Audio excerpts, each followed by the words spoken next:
L'enseignement est intitulé « Les relations qui plaisent à Dieu ».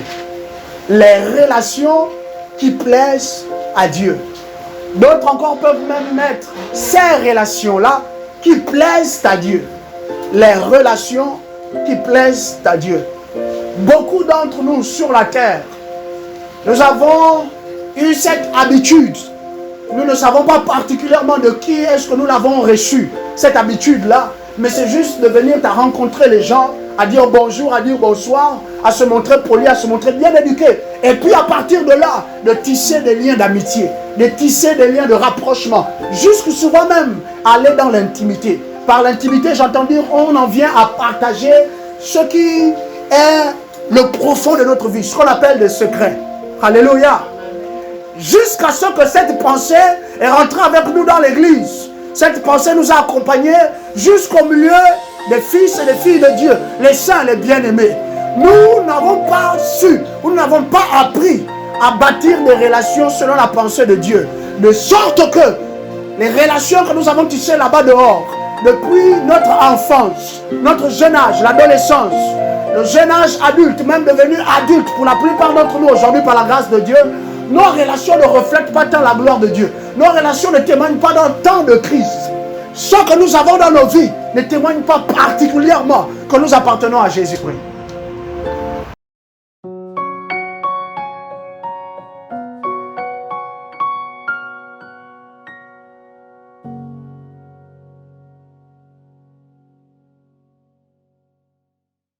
Les relations qui plaisent à l'Éternel. Premier fondement que j'aimerais établir aujourd'hui, tu vas noter, ce sont les caractéristiques des relations divines. Les caractéristiques ou encore caractéristiques des relations divines. Caractéristiques des relations divines. C'est le premier fondement que j'aimerais établir ici en ce jour. Caractéristiques des relations divines. À quoi reconnaît-on que nous sommes engagés dans une relation divine? Dans une relation qui vient de Dieu, dans une relation qui a été orchestrée par le Saint-Esprit. À quoi reconnaître que ce dans quoi je me suis engagé, c'est le Saint-Esprit lui-même qui est à l'origine de cela? Les caractéristiques des relations divines. Psaume chapitre 1er au verset 3 déclare ceci. Si nous pouvons lire rapidement dans le livre de Psaume, voici cette vérité. La Bible française courant, je l'avais déjà dit, au verset 3 particulièrement. Regarde l'homme qui ne marche pas selon le conseil des méchants, mais par-dessus tout, qui reçoit quand même des conseils de bonnes personnes. Au verset 3, parce qu'il prend aussi plaisir dans la loi de l'Éternel et qu'il la médite jour et nuit, il est comme un arbre planté près d'un courant d'eau. Il produit ses fruits quand la saison est venue et son feuillage ne perd jamais sa fraîcheur. Tout ce que fait cet homme est réussi. Alléluia. Rends-toi compte, ce qui te rend capable de faire et de devenir tout cela, c'est ta relation d'abord avec le Saint-Esprit, ensuite ta relation avec toi-même, et puis la nature de ta relation avec l'aide qui t'est semblable. Alléluia. Première fondation que nous allons établir ici aujourd'hui, les caractéristiques de relations divines. Tu es prêt? Merci Saint-Esprit. Première caractéristique. Je suis jeune, j'ai des amis. Je suis en train de maturer un peu plus. Là, je suis maintenant en train de me positionner par l'esprit pour être la fiancée, le fiancé de quelqu'un. Et même, nous sommes déjà plus loin. Maintenant, il est sur le point de venir faire sa demande officiellement auprès de papa, dire que maintenant, il va m'épouser parce que il s'est rendu compte que c'est vraiment de moi qu'il veut. Je suis vraiment une aide qui lui est semblable. Alléluia. Première des caractéristiques de cette relation-là. Et bien aimé, avec respect ta présence ici et l'autorité de Saintes Écritures, ça là, ça s'applique à tous les niveaux dans ta vie. À tous les niveaux, que ce soit les relations avec les collègues au travail, que ce soit les relations avec les hommes dans la vie particulièrement, devenir un époux, devenir une épouse, partenaire d'affaires. Toutes les relations correspondent à cette caractéristique que je vais te partager. Alléluia. Première des caractéristiques, Jésus est l'initiateur virgule, le bâtisseur.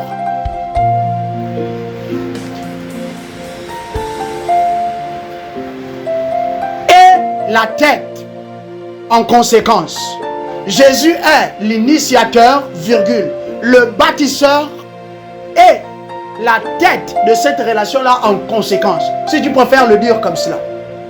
Jésus est celui qui orchestre les rencontres, où cette rencontre-là a été orchestrée par lui. 2. Jésus a tissé un lien entre vous. Ce lien-là, celui qui le solidifie, qui le fortifie. Et 3. Jésus doit être le gouvernant de cette relation-là, celui qui en est la tête. Si toute relation, merci beaucoup ma chérie, si toute relation sur la terre n'est pas bâtie avec respect déjà de cette première caractéristique-là, même si tu pries, même si tu appartiens à une assemblée, je peux t'assurer, tu es en train de courir droit contre un mur. Et c'est un mur chargé en béton. La seule chose qui va t'arriver, ton crâne va fracasser. Et puis tu vas mourir. Alléluia. Mais je prie pour toi et pour moi qu'aujourd'hui, alors qu'on reçoit instruction, c'est la sagesse de Dieu qu'on reçoit, que l'on recadre les choses dans nos vies. Qu'on ait assez de courage pour s'asseoir. Regardez à toutes les relations qu'on a pu avoir, qu'on a jusqu'à maintenant, et couper les liens avec ceux qui doivent sortir de nos vies. Après aujourd'hui. Alléluia. Première des caractéristiques, Jésus est l'initiateur, le bâtisseur et la tête de cette relation en conséquence. Apocalypse chapitre 1er, verset 8. Apocalypse chapitre 1er, verset 8. Apocalypse chapitre 1 au verset 8. Parole de vie déclare ceci. Le Seigneur Dieu dit, je suis l'alpha, l'oméga.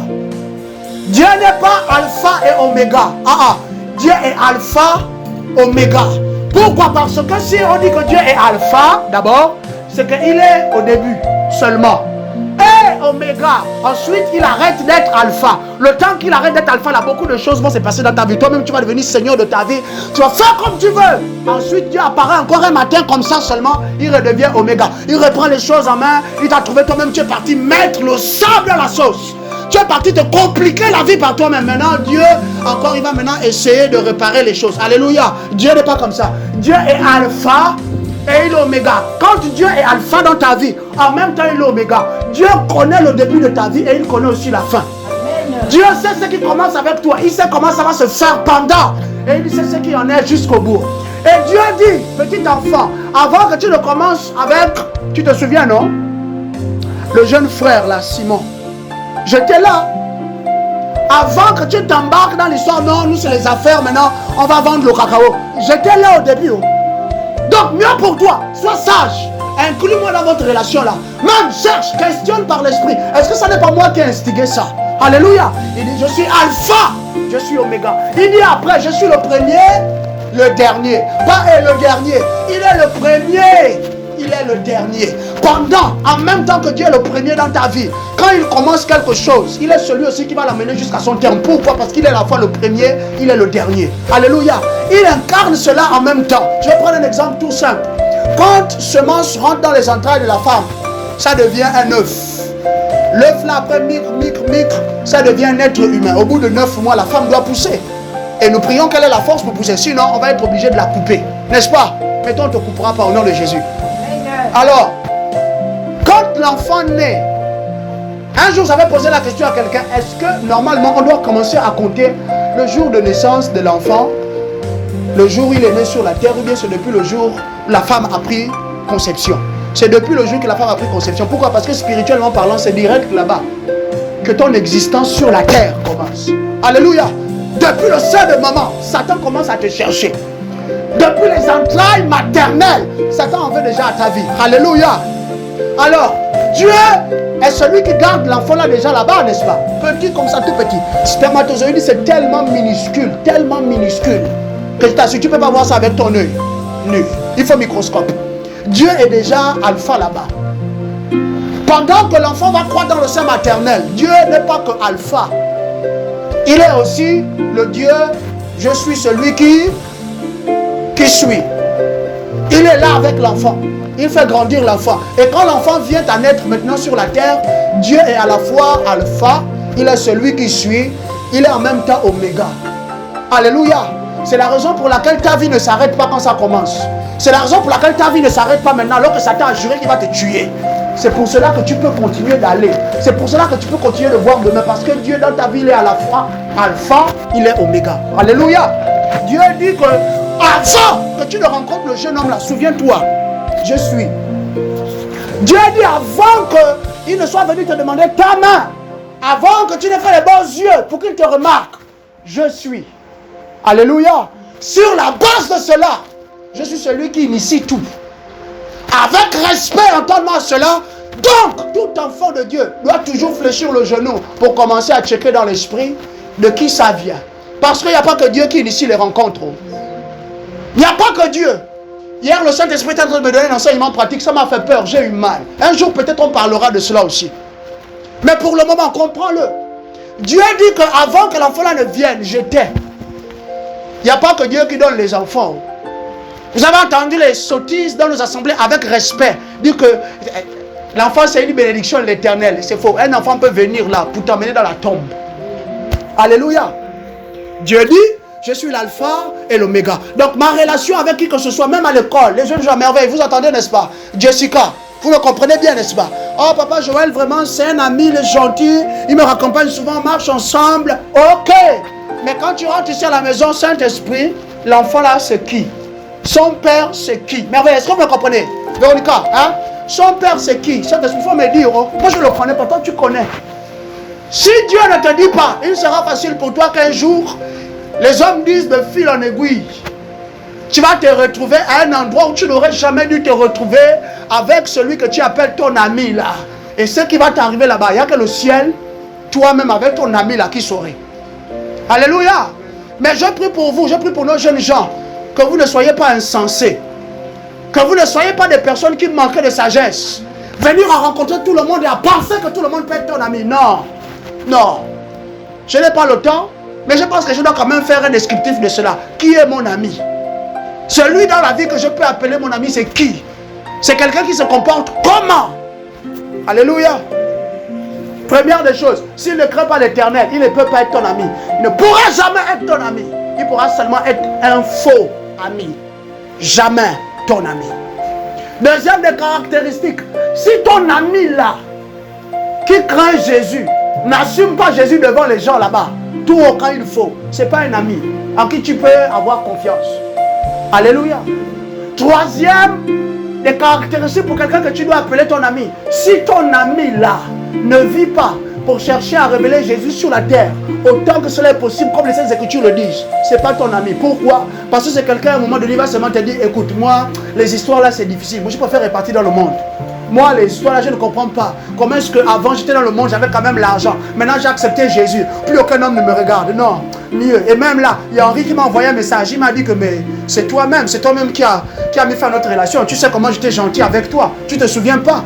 Quand souvent on allait dans les balades. Maintenant, tu as accepté Jésus. Tu me dis que si je veux de toi, il faut d'abord que je vienne t'épouser. Et même, tu m'as dit que je ne suis pas la volonté parfaite de Dieu pour toi. C'est toi-même, regarde le message que tu m'as envoyé. Sur le moment, tu commences à regretter. Pourquoi? Parce qu'il n'y a plus l'argent. Maintenant, bon, l'affaire de Jésus, là, après tout, je peux toujours recommencer une autre fois. Je repars d'abord. Jamais. Alléluia. J'ai trouvé Jésus. Jésus, je l'ai trouvé. L'apôtre Paul le disait comment? Il dit que quel précieux trésor il y a dans ces vases terrestres. Afin que la puissance qui s'en manifeste ne vienne pas de l'homme, mais que toute la gloire revienne à Dieu. Alléluia. Second Timothée, autant pour moi, chapitre 2, entre le verset 19 jusqu'à 22. Il faut lire, c'est écrit. Amen. J'espère qu'on est béni. Deuxième écriture, Colossiens chapitre 1er, verset 16 à 17. Colossiens chapitre 1er, verset 16 à 17. Car c'est en lui qu'ont été créées toutes choses. Tu vois, Dieu doit être l'initiateur de nos rapports avec les autres parce que c'est en lui que toutes choses ont été créées. Dans les cieux comme sur la terre. Les visibles, les invisibles. Les trônes et les seigneuries. Les autorités et les puissances. C'est par lui et pour lui que tout a été créé. Deuxième caractéristique, dire dans le premier point. Si Jésus a instigé la relation, votre relation là sera là pour Jésus. La relation qui t'unit à l'autre là va chercher seulement une seule chose, à connaître les désirs de Jésus. Va chercher une chose, engendrer les desseins qu'il y a dans le cœur de Jésus. Alléluia. Première des caractéristiques des relations divines. Jésus en est l'initiateur, il en est le bâtisseur en conséquence, la tête également. C'est lui qui nous gouverne. Alléluia. Non. C'est la dernière fois là, après que je sortais de l'église, on a chanté, on a crié, Alléluia. Le prophète a prophétisé, il a dit que maintenant même, alors que tu sors, maintenant même, tu vas rencontrer ton partenaire de destinée. Maintenant même, tu vas rencontrer la femme qui va changer ta vie. Si c'est la femme là qui va changer ta vie, je t'assure, le prophète, toi-même, vous tous là, on doit quand même un peu vous chicoter. Parce que ce n'est pas sérieux. Aucun homme, aussi longtemps que tu as Jésus dans ta vie, ne doit venir pour changer ta vie. Alléluia. Je me répète bien, avec respect ce que les Écritures disent. Jésus n'a jamais dit que l'homme qui va venir dans ta vie va changer ta vie. Ah, Jésus a toujours dit que l'homme qui va venir, c'est une aide semblable. La femme qui va venir, c'est une aide semblable. Ta vie est déjà glorieuse. Moi, j'ai hâte Dieu. Mon frère, viens seulement, on va faire ensemble. Tu vas profiter de ce que j'ai de Jésus. Moi, je vais profiter de ce que tu as de lui. C'est tout. Amen, papa. Maintenant, tu es en train de marcher là-bas. Celui que tu vas croiser là, il s'appelle Toto Pio. Il vient pour amener les problèmes dans ta vie. Le petit ordre que tu avais déjà mis par la grâce de Dieu là, c'est seulement en 2 mois. Toi, ça t'a pris 6 ans. 6 ans de consécration. 6 ans de diligence. 6 ans d'assiduité à l'école de l'esprit. Lui, en 2 mois, Topio, il va renverser ta vie. Et il part. Juste comme tu l'as croisé là-bas l'autre jour, il part. Il ne te doit rien. Alléluia. Sur la base de quoi? De la prophétie. Je te dis déjà, si ce n'est pas Jésus qui initie, et même dès le départ, voici ce que ça donne. Jésus bâtit votre relation. C'est avec crainte, avec respect, avec regard pour Jésus qu'on est dans la relation là. Dès que tu sens que ce n'est plus bon, tu enlèves seulement ton corps, tu dis frère, shalom, sœur, shalom. Frère, on se voit peut-être par la grâce de Dieu. Mais je crois que tu dois continuer, faire ton chemin seul. Moi, je vais faire à part. Alléluia. J'espère que quelqu'un est béni. Deuxième caractéristique des relations divines. Deuxième caractéristique, oui, c'est le deuxième point. On a dit les caractéristiques des relations divines. On doit reconnaître par quoi est-ce qu'on reconnaît spirituellement parlant que ça c'est une relation que Dieu lui-même est en train de bâtir dans ma vie. Aujourd'hui, demain, après-demain avec les autres, partout où j'irai. Ce qui fait que ça, c'est une relation que Dieu est en train de construire dans ma vie. Ce qui attirera mon attention là-dessus, c'est la première des caractéristiques, c'est Jésus qui a initié la relation. Alléluia. Deuxième des caractéristiques, cette relation-là, ne note pas cette relation-là, mais seulement cette relation-là, maintenant tu notes, conduit à une rencontre avec Jésus. Tu mets slash ou une barre, enrichit ma relation personnelle avec le Saint-Esprit. Je reconnais que c'est une relation divine. Par quoi? Deuxième caractéristique, elle me donne d'avoir une rencontre avec Jésus. Beaucoup de nos proches n'ont pas encore rencontré Jésus. Beaucoup des amis, des gens qu'on a aujourd'hui dans nos vies, ils ont rencontré Jésus le jour où nous on est rentrés dans leur vie.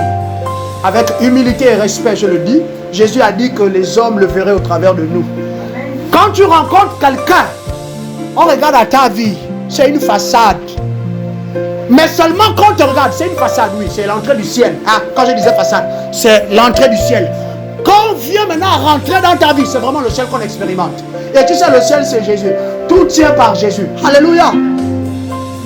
Caractéristique des relations divines. La deuxième, c'est que elle me donne d'avoir une rencontre avec Jésus. Pour ceux qui n'ont pas encore Jésus, toi et moi, on est à l'école. Il y a beaucoup de nos amis qu'on a rencontrés à l'école. Ils ne connaissaient pas la personne de Jésus. Mais quand ils nous ont vus, quand ils ont commencé à nous côtoyer, ils ont vu que quelque chose était différent. Et ils nous ont demandé c'est quoi votre secret. On leur a dit, humblement, on leur a dit c'est Jésus. Alléluia.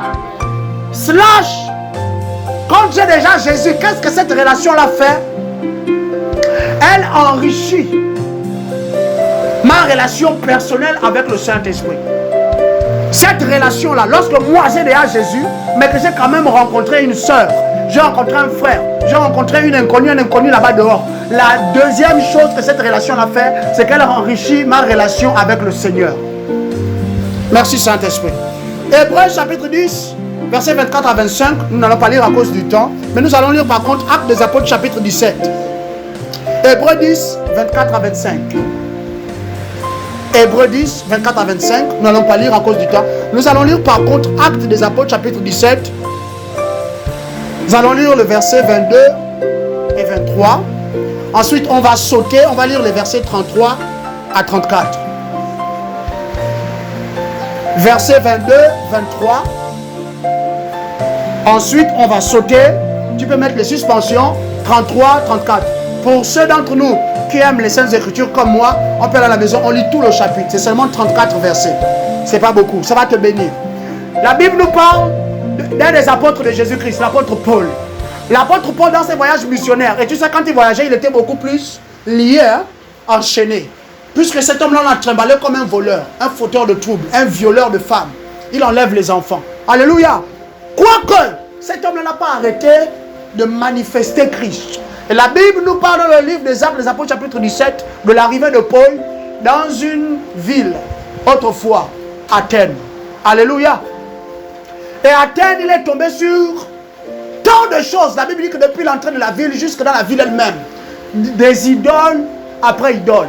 Idoles en tout genre. Femmes, hommes, je ne sais pas, poissons, serpents, hommes. Et la Bible dit qu'il était angoissé dans son âme. Verset 22 nous dit ceci, jusqu'à 23. Alors Paul, debout devant le conseil de la ville, se met à dire. Pourquoi? Parce que Paul est arrivé dans cette ville et ayant vu la multitude des idoles, il a vu en cela une opportunité de prêcher l'évangile. Toi aussi, à partir d'aujourd'hui, je prie que tu vois une opportunité de prêcher l'évangile partout où tu iras. Au nom souverain de Jésus, là où tu trouveras des injures, là où tu trouveras la dureté de cœur, là où tu trouveras la haine, le mépris pour les autres, ou le zèle pour les autres, vois là-bas une opportunité de présenter la personne de Christ. Et c'est ça que Paul a fait à Athènes. Après avoir longuement débattu dans les synagogues avec certains Grecs, certains Juifs, qui un peu craignaient quand même la doctrine de Jésus-Christ, on lui a dit, viens à la place publique, viens nous enseigner. Et cette place publique-là, c'est un lieu qu'on appelle l'aréopage. Alléluia. Il se tint devant tous ces hommes-là et il éleva la voix. Il dit ceci, Athéniens, je vois que vous êtes des gens très religieux en toutes choses. Comme pour dire que dans la vie là, que tu le veuilles ou pas, tu es religieux. C'est quand Jésus seulement arrive dans ta vie que tu cesses d'être un religieux. La chrétienté, ce n'est pas une religion. Ça n'est pas une religion. Mais bon, ce n'est pas le sujet de ma conversation aujourd'hui avec vous. En passant autant pour moi, dans vos rues, j'ai regardé vos monuments sacrés. J'ai même vu un hôtel où ces mots sont écrits au Dieu inconnu. Eh bien, moi je viens vous annoncer ce que vous adorez sans le connaître. Je viens vous faire connaître celui que vous recherchez désespérément. Celui après que vous soupirez autant, mais que vous ne connaissez pas. Maintenant vous lui avez donné une face de poisson, face de singe, je ne sais pas, de chauve-souris, d'araignée. Je vais vous parler de lui concrètement. Souviens-toi, la deuxième des caractéristiques des relations divines, soit elle me donne de rencontrer Jésus, soit elle enrichit pour moi que déjà Jésus ma relation avec lui. Alléluia. En sorte, verset 33 déclare ceci. C'est ainsi que Paul se retira de leur assemblée. Après avoir fini de parler, si tu lis tout le verset, il leur parle de Dieu. Comment est-ce que Dieu a tout créé? Et comment est-ce que Dieu, à partir d'un seul homme, il a fait toutes les nations de la terre. Donc, en conséquence, nous sommes tous la semence de Dieu. Et sur la base du fait que nous sommes tous la semence de Dieu, c'est lui seul que nous devons adorer. Et nous devons l'adorer de quelle manière? Seulement et seulement en le connaissant. Seulement et seulement en le connaissant. Si tu ne connais pas Dieu ou Jésus, tu ne peux pas l'adorer. Alléluia. Sur la base de cela, le résumé de sa conversation avec les Athéniens. Voici ce que les Écritures disent, verset 33. C'est ainsi que Paul se retira de leur assemblée. 34. Cependant, quelques auditeurs se joignirent à lui et devinrent croyants. Pourquoi? Parce que leur rencontre avec Paul leur avait donné d'écouter quelque chose, de voir quelqu'un, si je puis dire, au travers du discours de Paul. Ça les a convaincus. Ça les a tellement convaincus à tel point qu'ils ont décidé de devenir des croyants, comme Paul. Alléluia. En particulier Dénus, un membre de l'aréopage, une femme nommée Damaris et d'autres avec eux. Quand une relation est sur le point d'être construite ou engendrée dans ma vie, par la grâce de Dieu, je sais que c'est une relation divine lorsque cette relation-là, moi qui ai déjà Jésus, me pousse à devenir plus amoureux de Jésus. Moi qui n'ai pas encore Jésus, me donne de découvrir finalement la personne de Jésus. Quand je parle, j'ai le souvenir par la grâce du Saint-Esprit d'une de mes filles aujourd'hui. Au début, on a été collègues d'un fille à l'université. On a fait nos classes ensemble. Au début, elle dit qu'il y a quelque chose avec moi, ça l'énervait. Mais elle ne pouvait pas expliquer c'est quoi. Pourquoi? Parce que moi, dans mon sac à dos, j'ai toujours ma Bible en papier. Donc, quand on finissait le premier cours, par exemple de la matinée, pour passer le temps de pause, et puis manger, ça m'a jamais trop bien plu.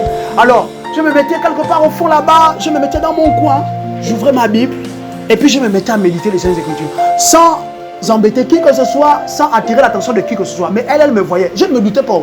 Elle me regardait. Et ça l'énervait. Ça l'énervait. Qu'un jour, Dieu a fait que on s'est rapproché par un travail de groupe. On avait été mis dans le même groupe, donc on devait travailler ensemble. C'est à partir de là, une autre de nos collègues était venue malade. Donc je lui ai dit que si tu me permets, discrètement, quand on aura fini de travailler ensemble, je vais prier pour toi sur le côté. Donc elle avait remarqué, elle a vu.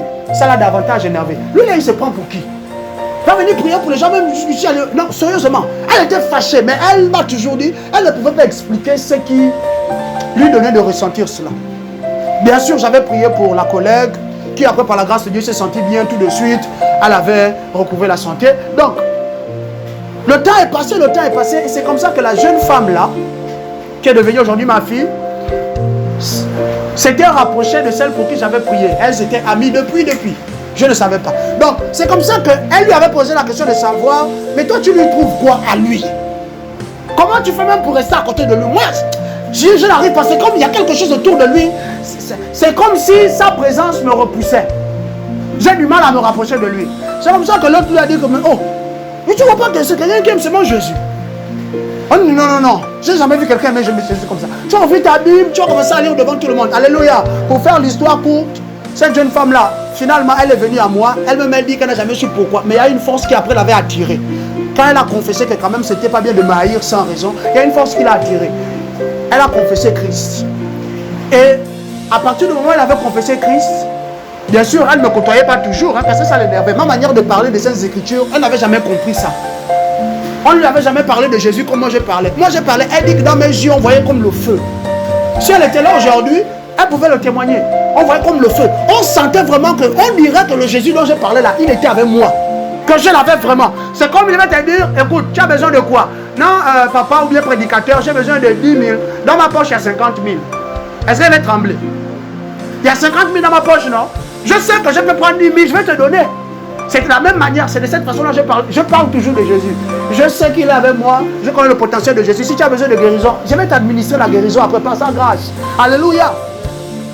Un jour, elle est rentrée à la maison. Elle était fâchée, elle était énervée. Mais quand même, elle se disait elle-même, c'est pas normal. C'est comme ça qu'elle a eu l'audace de dire, ah, Jésus, si tu es vrai, que vraiment, lui là, il t'aime. Vraiment. Parle-moi aussi comme tu lui parles à lui. Vous savez ce que le Saint-Esprit lui a dit? Le Saint-Esprit lui a dit, ce que tu veux savoir là, lui il connaît déjà, ça va chez lui. Je ne te dirai rien de plus. Comme ça, authentique. Alléluia. C'est comme pour te dire que ta relation, ou la relation dans laquelle tu rentres là, non, c'est un frère. Oh, c'est une soeur. Ah non, vraiment. Ah, j'étais prié avec la soeur. Ah, mais vous êtes allé là-bas, vous avez congossé. Respectueusement parlant. Sans faire ce que le Saint-Esprit vous a amené là-bas à faire. Je peux t'assurer, ça c'est pas une relation que Dieu a établie. Même si ça ressemble à la relation que Dieu a établie, c'est censé fournir plus d'amour dans ton cœur pour Jésus. C'est censé te pousser davantage auprès de Jésus. N'as-tu jamais croisé quelqu'un qui te parle de Jésus et tu sens que ça te challenge? Personnellement, tu sens que tu es assise là, tu es assis là, tu l'écoutes. Au-dedans de toi, tu reconnais que non, lui là, celle-là, elle a un niveau, il faut que j'arrive là-bas. Alléluia. Est-ce que tu n'as jamais rencontré un frère, une soeur? Tu l'entends même à la radio, ou bien tu entends un audio, un voice. Non, la soeur là, elle a quelque chose. Vraiment, c'est un enfant de Dieu. Il faut que j'arrive là-bas où elle est arrivée. Il faut que je touche ce que le frère a touché. Alléluia. Ça, c'est une relation établie par Dieu. Deuxième des caractéristiques, la relation doit me donner de rencontrer Jésus ou doit me donner d'être enrichi dans ma relation personnelle avec le Seigneur. Je suis là avec les autres. Je sens qu'une nouvelle mesure d'amour pour Jésus vient de naître dans mon cœur. Oh non, c'est un prophète. Oh non, ça c'est vraiment une jeune chantre. Quand tu chantes, l'amour de Dieu que tu déverses, c'est palpable. On ne voit pas, mais on peut toucher ça. Alléluia. Comment c'est possible? Par l'Esprit de Dieu. Quand le frère se tient devant toi et il te parle de Jésus, tu es seulement assise dans le secret, dans le silence de ton âme. Tu sens comment ton âme est en train d'être régénérée. Il y a une de mes filles, Elle, là, quand je prie souvent pour elle, elle pleure. Au début, ça me mettait mal à l'aise. Un jour, je lui ai posé la question, mais mon enfant, pourquoi à chaque fois que je prie pour toi, tu pleures? Elle m'a dit, papa, je ne sais pas si toi-même tu sais ou si toi-même tu vois ça, mais à chaque fois que tu pries, papa, je sens c'est comme une mesure du ciel qu'on essaie de faire entrer dans mon âme. Comme ça seulement, elle me l'a dit. Alléluia. Toi, je ne sais pas ce que c'est. Je ne sais pas ce que tes rapports avec les autres ont apporté dans ta vie. Mais je te dis aujourd'hui, tout ça c'est pour te faire du bien. Va couper les relations là qui sont nocives dans ta vie. Va te séparer de ceux qui ne t'ont rien apporté pratiquement. Non, mais papa Joël, vraiment on est dans les retraites. Ok, c'est bien d'aller dans les retraites. Mais au final, vous revenez des retraites avec quoi? Combien de Jésus avez-vous pu emmagasiner? Pratiquement parlant, puisque tout se résume à là. On a jeûné 40 jours, 70 jours. On n'a pas mangé comme avant. Vous avez seulement maigri. Vos seuls vêtements que vous avez, ça ne vous va plus. Vous avez noirci même. Et pour couronner le tout même, vous êtes allé bousculer les esprits familiers. Sans entendement des choses de l'esprit, vous revenez là-bas, vous êtes allé activer des feux encore plus brûlants qu'avant. Là maintenant, c'est ton seul oncle qui t'envoyait un peu 70 000 pour t'aider à payer la chambre. Avec lui maintenant, Satan est en train de faire que ça se divise. Tu vis dans libre vie, tu n'as pas de parents. Mais vous étiez en retraite. Tu reviens de là-bas. Le problème avec le mari, mon Dieu, on dirait qu'on a versé l'essence. Mais pourtant, Charlotte a dit qu'elle a reçu une parole de connaissance, que Dieu a dit que tout va bien aller avec mon mari. C'est faux. C'est pas Dieu qui a parlé. Pourtant, quelqu'un lui a parlé, mais ce n'était pas Dieu. Alléluia. La relation doit enrichir ma relation personnelle avec Jésus. Tout époux doit amener son épouse toujours plus loin avec Jésus. Toute épouse sage doit mener son époux toujours plus près, au plus près, toujours plus près de Jésus-Christ. Pourquoi? Parce que si ton époux n'est pas celui qui vous mène, soon or very soon, comme on dit en anglais, bientôt, très bientôt, tu vas te fatiguer. Ce n'est pas ton rôle. Aucune femme n'a été établie pour être leader de la maison ou de la famille. Même si tu sembles être forte au début, ça va finir, tu vas te lasser. Tu n'as pas les rudiments spirituels pour être le leader. Alléluia. Parce qu'il n'y a pas tant d'hommes au milieu de nous. J'allais leur donner une vérité. Que l'homme, en réalité, n'est pas la tête de la famille. La tête de la famille, c'est Christ. La relation, là, c'est Christ qui en est la tête. L'homme est la fondation de la famille. L'homme doit être en bas là-bas. On ne doit jamais même le voir, l'homme. Un père de famille qui commence à s'éventer parce qu'il paye la nourriture à ses enfants. Ça, c'est un vrai père de famille, ça. Un père de famille qui commence à dire qu'il paye les dépenses scolaires de ses enfants et sa femme ne fait rien. Tu es la fondation de la famille. Tu as déjà vu la fondation d'une maison se plaindre? Alléluia. J'espère que quelqu'un est béni. Je digresse, c'est exprès. Juste parce que je veux que tu comprennes ça. Tu dois comprendre ça aujourd'hui. Comprendre ce qui m'est arrivé. Pourquoi tout ça? Pourtant, il y avait les songes au début. Pourtant, je voyais le frère. Une fois, il m'est apparu, il avait je ne sais pas moi, une fleur. Il avait quelque chose, un diamant, un gros cristal qu'il m'a donné. Pourtant, c'était un songe divin. Mais au final, pourquoi la relation a fini comme ça? Même on ne sait pas à quel moment se mettre en contact avec les gens, être proche avec eux. Ensuite, à quel moment aussi se séparer ou s'éloigner d'eux. Ça, c'est des choses qu'on ne nous a pas appris dans l'église. Et on continue quand même à aller les dimanches à l'église. Ah, mon Dieu. Par l'Esprit de Dieu, j'appelle à ce qu'on appelle une permanence totale dans l'église. Au Gabon, tu peux dire amen. J'appelle ce qu'on appelle une permanence. Une sécheresse dans les assemblées où Christ n'est pas véritablement prêché. Ça doit finir par arriver. Tu ne sais même pas ce qu'on te prêche tous les dimanches. Ce qu'on te prêche, tu n'es même pas sûr que ça te permet de bien grandir. Ce qu'on te dit à l'église, ça ne te situe pas dans la vie. Tu as commencé où avec Jésus, tu te retrouves où tu es en train d'aller en conformité avec les Saintes Écritures. Et c'est ça que nous les enfants de Dieu, on continue seulement de prendre et on assure. Alléluia. Lisons quelques Écritures. My God. My God. Merci Jésus. Troisième point. Troisième caractéristique. Troisième caractéristique. Je reconnais par cela que c'est une relation que Dieu a établie pour moi. Elle accomplit les desseins de Dieu. Ma relation avec John, mon rapprochement avec Natacha, nos conversations souvent avec Sophie, Sonia. Je ne m'étais pas rendu compte de ça, mais après que le prédicateur ait parlé, je me rends compte qu'il y a une relation dans ma vie là particulièrement. Ça met un accent sur Jésus comme jamais auparavant. Et je me rends compte qu'à chaque fois que je parle avec la soeur, je parle avec le frère, je parle avec ce jeune homme là, cette jeune femme là, merveilleusement, on est toujours en train de parler de Jésus. Et j'ai toujours accès à des réponses aux questions peut-être que j'ai pu me poser. Et après, quand on finit par prier, il y a toujours des paroles de connaissance, même de sagesse. Dieu nous incite davantage à faire des choses en prenant appui sur sa parole qu'il nous donne. Alléluia. Ma relation, ou cette relation-là, engendre, accomplit les desseins de Dieu. Si la relation avec le type-là, les autres, ton frère, ta soeur, n'engendre pas les desseins de Dieu. Dis à ton frère, je t'aime, mais désormais, en fait, je sens que je vais faire route seul. Pourquoi? Pas parce qu'il y a un problème entre toi et moi, mais tu ne corresponds pas aux attentes de Dieu. Alléluia. Je n'ai pas le temps, je vous aurais parlé de ce qu'on appelle l'importance particulière des relations. Philippiens chapitre 2 verset 13. Ma relation avec les autres doivent engendrer les desseins de Dieu, les désirs de Dieu. Philippiens chapitre 2 verset 13 déclare ceci. Nous lisons la Bible, parole de vie. Dieu travaille, d'autres versions disent agisse en vous. Dieu travaille en vous et il veut et il vous rend, autant pour moi, capable de vouloir et de faire les actions qui lui plaisent. C'est la parole de vie qui le dit. Il vous rend capable de vouloir. Dieu te donne la grâce de vouloir ce qui est bon. Ensuite, au-delà de vouloir, de désirer ce qui est bon, intrinsèquement, il te donne la grâce de pouvoir pratiquer ce qui est bon. Alléluia. Sur la base de cela, quand je rencontre, où Dieu me donne de me rapprocher de quelqu'un qui l'a envoyé particulièrement dans ma vie, ce que cela doit faire, c'est d'engendrer les desseins de Dieu. Philippiens chapitre 2, au verset 13.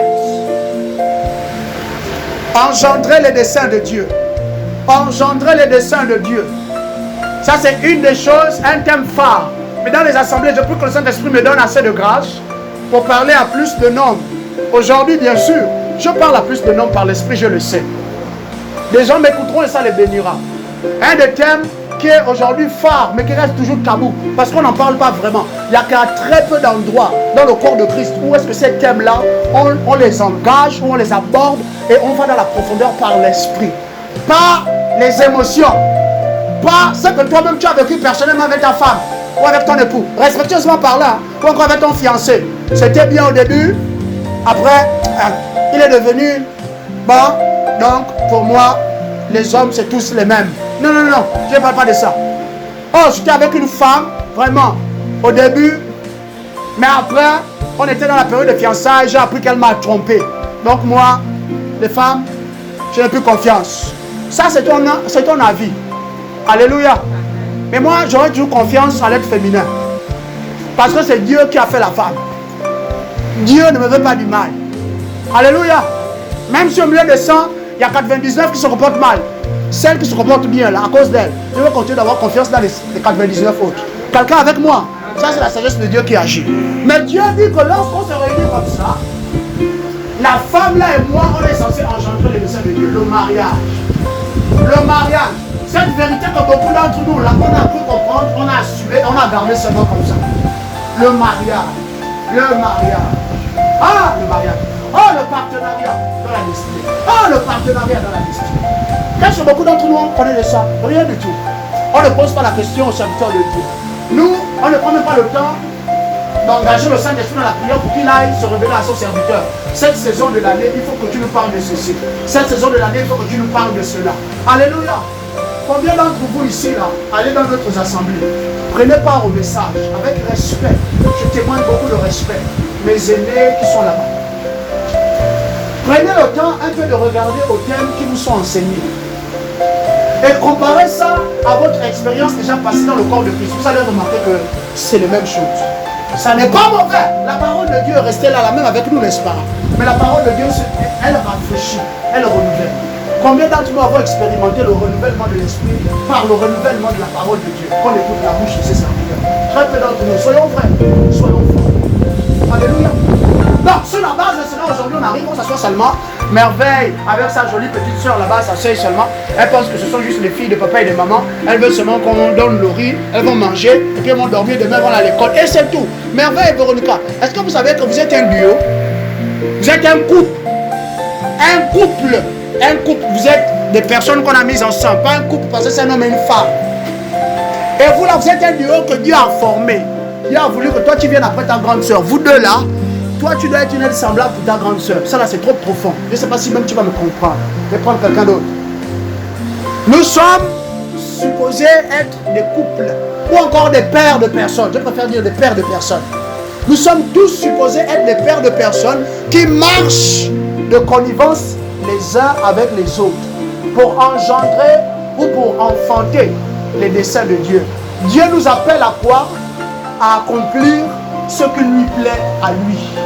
Et il dit que pour accomplir ça, je vais faire quelque chose, je vais agir en vous par mon esprit, je vais susciter en vous, je vais engendrer dans vos entrailles le désir de faire les bonnes choses, et puis je vais aussi vous donner la capacité, la puissance, la force surnaturelle pour faire les bonnes choses. Quelqu'un avec moi? Toute relation que Dieu, que moi je tisse avec les autres, 6 mois plus tard, s'il n'y a rien de Dieu, de conséquence que cela a engendré, soit c'est moi le problème, soit c'est l'autre le problème. Mais dans tous les cas, je check. Si c'est moi le problème, je dis à l'autre en réalité, on ne peut pas continuer d'avancer ensemble. Je te ralentis. C'est un péché de m'évanouir. Si c'est l'autre le problème, tu lui dis que sincèrement, je crois qu'on ne peut plus continuer ensemble. Alléluia. J'espère que quelqu'un est béni. Quatrième des caractéristiques. C'est la quatrième des caractéristiques. On va s'arrêter là. Ensuite, on va rentrer dans l'autre point. Quatrième des caractéristiques. Caractéristiques des relations divines. Elles révèlent la seigneurie de Jésus. Elles révèlent les relations dans lesquelles nous nous sommes engagés. Si c'est Dieu qui en est l'initiateur, le bâtisseur et le gouvernant, ça finit par révéler. Ça finit toujours par révéler la seigneurie de Jésus. Ça doit révéler la seigneurie de Jésus en effet. Jean chapitre 15, versets 7 à 8. Jean chapitre 15, les versets 7 à 8. Nous lisons la Bible du semeur. 7 à 8. Mais si vous demeurez en moi et que mes paroles demeurent en vous, demandez ce que vous voudrez, vous l'obtiendrez. Premier postulat, ou un des postulats via lequel on obtient tout ce qu'on demande, la parole de Jésus doit demeurer en nous richement. À partir de là, nous demeurons en Jésus. Et on devient un avec lui. Et sur la base de cela, tout ce qu'on demande, on le reçoit. Alléluia. Verset 8 dit ceci. Si vous produisez du fruit en abondance et que vous prouvez ainsi que vous êtes vraiment mes disciples, mon Père sera glorifié aux yeux de tous. Révéler la seigneurie de Jésus, c'est en prouvant que nous sommes véritablement ses disciples. Et nous prouvons que nous sommes véritablement ses disciples en portant beaucoup de fruits. Quelqu'un avec moi? En portant beaucoup de fruits. En portant beaucoup de fruits. Oh, moi j'étais quelqu'un, avant que je ne rencontre Annie, je priais, c'est vrai. Mais humblement parlant, je ne priais pas autant. Depuis que j'ai commencé à passer du temps avec Annie, à côtoyer Annie, à aller chez Annie, par la grâce de Dieu, je sens que ma vie de prière a gagné en croissance, a gagné en maturité, a gagné en vie. Quelqu'un est béni? Oh, la sœur là, je reconnais que depuis que j'ai commencé dans le Seigneur, j'ai intercédé pour les autres. Mais depuis le jour que la sœur là m'a invité chez elle et qu'on a intercédé pour le corps de Christ, et on a intercédé aussi pour l'assemblée, j'ai reçu un feu particulier. Et sur la base de ce feu-là, je suis maintenant en train de faire les choses différemment qu'avant. Et je sens que je suis plus productif pour le royaume. Quelqu'un avec moi? C'est la quatrième des caractéristiques. C'est la quatrième des lois, si vous voulez, qui conditionne les relations que Dieu orchestre, bâti par lui-même dans nos vies. 4 principes, 4 caractéristiques ou encore 4 lois. Alléluia. Révéler la gloire de Jésus. Révéler la gloire de Jésus. Révéler la seigneurie de Jésus, ça veut dire révéler la posture souveraine de Jésus sur toute la création. Tout est sous ses pieds. Jean chapitre 3 verset 30 dit que car il faut que moi je croisse, que je diminue autant pour moi et que lui il croisse. Verset 31 dit que car celui qui vient d'en haut est au-dessus de tout. C'est Jésus qui vient d'en haut. Et par Jésus, maintenant, toi et moi, on vient d'en haut. Tout est sous ses pieds. Alléluia. Or, celui qui vient de la terre est de la terre. Même, il parle comme étant de la terre. Il parle des choses telles que la mort. Il parle des choses telles que les accidents, la malchance, la vieillesse. Mais ceux qui viennent d'en haut, là, sont au-dessus de tout. Dans leur bouche, il n'y a pas le langage qu'on appelle « Ah, j'ai vieilli. Hein. Ah, les courbatures. Ah, les rhumatismes. Ah, mon enfant, tu sais, hein, quand tu vas vieillir, hein, tes oreilles aussi, tu vas vraiment, ça va baisser. Tu vas plus bien écouter comme avant. » Mensonge! Pour nous qui appartenons à Jésus. Ah oui frère, je sais, mais tu sais, au fur et à mesure que tu prends l'âge, ta vie va baisser. Hein. Au nom de Jésus, c'est un mensonge. Je rejette ça. C'est pas pour moi. Alléluia. La Bible dit que de gloire en gloire, il nous emmène dans les profondeurs de sa sainteté, dans les profondeurs de sa nature. Ça veut dire quoi? Que lorsque j'aurai 30 ans, je serai plus vaillant, plus fort que je l'aurais été à 29 ans. Lorsque j'aurai 60 ans, j'aurai la vue bien plus perçante encore que lorsque quand j'avais 30 ans. Alléluia. N'est-ce pas? Le serviteur de Dieu Moïse a été enlevé, il avait 120 ans. La Bible dit que sa vue ne baissa point. Il était toujours vigoureux comme un jeune homme. Lis Deutéronome 34. Alléluia. Merci Jésus. Luc chapitre 10, versets 1 à 2. Révéler la Seigneurie de Jésus. Luc chapitre 10, versets 1 à 2. Déclare ceci. Après cela, le Seigneur choisit encore 72 autres disciples et les envoya 2 par 2 pour le précéder dans toutes les villes et les localités où il devait se rendre. Verset 2.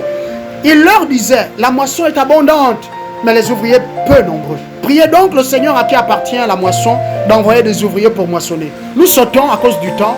Verset 17 jusqu'à 21 maintenant. Tu ajoutes le verset 17 à 21.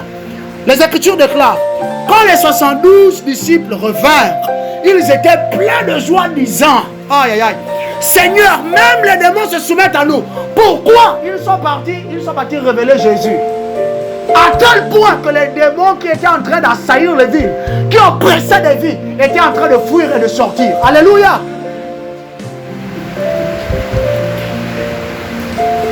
Verset 18, il leur répondit. Écoutez bien les amis. Vous avez compris le principe, je vous ai enseigné. Vous priez, vous êtes allés par l'autorité de mon nom. Mais écoutez bien, écoutez bien. Le but, ça n'est pas seulement de révéler ma gloire, de révéler qui je suis à la création. Ce qui doit vous rendre joyeux, c'est ceci. Je vous ai donné le pouvoir, verset 18 d'abord. Il leur répondit, ne vous réjouissez pas de ce que les démons vous soient soumis, mais au contraire, de ce que vos noms soient inscrits dans le livre de vie. Alléluia. De ce que vos noms soient inscrits dans le livre de vie. Pourquoi? Parce que Jésus nous a donné le pouvoir, n'est-ce pas? Cette relation que tu as avec lui t'a donné le pouvoir. La relation que tu as avec toi doit te permettre de stabiliser ou d'affermir ce pouvoir-là. Et ce pouvoir-là doit être manifesté dans tes rapports avec les autres. Tu peux être en contact avec quelqu'un qui est malade. La relation là, c'est pour révéler la Seigneurie de Jésus. Simplement, tu vas prier pour la personne, pour le frère. Et là, tu révèles Christ. Et vous deux, sur la base de cela, quand vous allez, vous répandez seulement davantage la présence, la gloire et la puissance de Jésus. Quelqu'un est béni. Alléluia. Merci Jésus-Christ. Nous passons au deuxième fondement de la leçon. Par la grâce de Dieu, j'aimerais simplement qu'on finisse aujourd'hui cet enseignement. Deuxième fondement. Mais avant tout, je rappelle rapidement les 4 caractéristiques qui définissent une relation divine. Première des caractéristiques, nous avons dit, Jésus doit être l'initiateur ou encore l'instigateur de cette relation, celui qui doit la bâtir. Et ensuite, il doit en être le gouvernant. Le gouvernant. Si l'homme dirige sa maison, ce n'est pas parce qu'il est le gouvernant de sa maison, c'est parce que c'est seulement un bon disciple de Jésus. Alléluia. Il faut bien qu'on le comprenne. Deuxième des caractéristiques, nous avons dit que la relation avec Jésus-Christ ou la relation divine, nous reconnaissons qu'elle est divine lorsqu'elle nous introduit dans une rencontre personnelle avec le Seigneur. L'autre est rentré dans ma vie. En rentrant dans ma vie, elle a fait rentrer Christ. Ou encore, si moi je suis déjà assis dans le royaume, je suis quelqu'un qui est conduit, incité à se rapprocher davantage du Seigneur. Troisième des caractéristiques, nous avons dit que cette relation-là, si elle est divine, c'est qu'elle engendre ou encore elle accomplit le dessein de Dieu. Et quatrième des caractéristiques, nous avons dit qu'elle révèle en tout temps et en tout lieu la Seigneurie de Jésus.